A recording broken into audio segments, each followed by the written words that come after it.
नमस्कार साथियों, एक बार फिर से आपका बहुत बहुत स्वागत है सभी केंद्रीय कर्मचारी और पेंशन भोगियों के एकमात्र भरोसेमंद YouTube channel government employees welfare की नई और फ्रेश वीडियो में।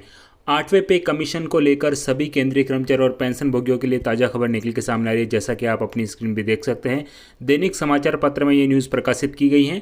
चुनाव में मिले झटके के बाद मोदी सरकार को याद आया मध्यम वर्ग, 8वें पे कमीशन की तैयारी शुरू। जी हां, 8वें पे कमीशन के गठन को लेकर तैयारियां शुरू हो चुकी हैं। इसको लेकर बड़ी खबर निकल के सामने आ रही है सभी केंद्रीय कर्मचारी और पेंशन भोगियों के लिए। साथियों, जैसा कि आप सभी को पता होगा कि 10 साल तक केंद्र में उनकी बहुमत की सरकार रही थी, यानी नरेंद्र मोदी सरकार रही थी। इसी संख्या बल के दम पर लोक कल्याण की योजनाओं और देशवासियों को सीधे सेवाएं प्रदान करने या लोगों के हाथों में अतिरिक्त पैसा देने की बजाय राजकोष को मजबूत करने के साथ प्रशासनिक सुधार जैसे साहसिक कदम उठाए गए।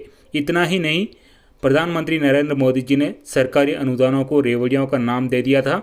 उसी दौरान संकेत दिए गए थे कि मोदी सरकार फिलहाल नए वेतन आयोग के बारे में नहीं सोच रही है, लेकिन एक ही चुनाव में सारी सोच उलट पुलट हो गई है। मोदी सरकार अपने तीसरे कार्यकाल में विशुद्ध एनडीए सरकार बन गई है, लिहाजा भाजपा का आत्मविश्वास बिखरा बिखरा लग रहा है। इसीलिए समाज के हर स्तर के लोगों को अब खुश करने की कोशिश की जा रही है।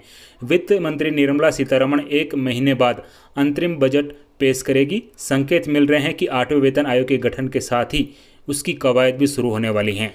यदि इस फैसले को मंजूरी मिल जाती है तो फरवरी 2025 के बजट में इसकी औपचारिक घोषणा होगी। हालांकि एक वर्ग का मानना है कि केंद्र सरकार 3 राज्यों में होने वाले आगामी चुनावों में इसे भुनाने की कोशिश करेगी और लोकसभा चुनाव में खराब प्रदर्शन के बाद अपने भाषण में पीएम नरेंद्र मोदी जी ने पार्टी मुख्यालय में ये स्पष्ट कहा था कि देश का मध्यम वर्ग हमारी प्रेरक शक्ति है और सरकार उनके साथ खड़ी होगी। 8वां वेतन आयोग जनवरी 2026 से ही लागू हो सकता है।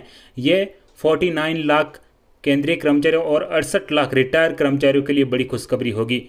केंद्रीय कर्मचारियों की सैलरी में बढ़ोतरी की रकम वेतन आयोग की सिफारिशों पर फिटमेंट फैक्टर में बढ़ोतरी से तय होगी। एक अनुमान के अनुसार फिटमेंट फैक्टर 3.68 गुना बढ़ सकता है।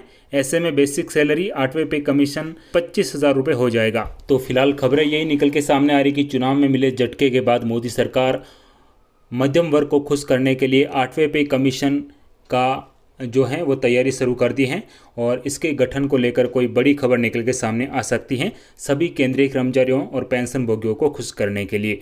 तो ये थी एक लेटेस्ट खबर। वीडियो को लाइक कीजिए, शेयर कीजिए। इसी के साथ जय हिंद, जय भारत।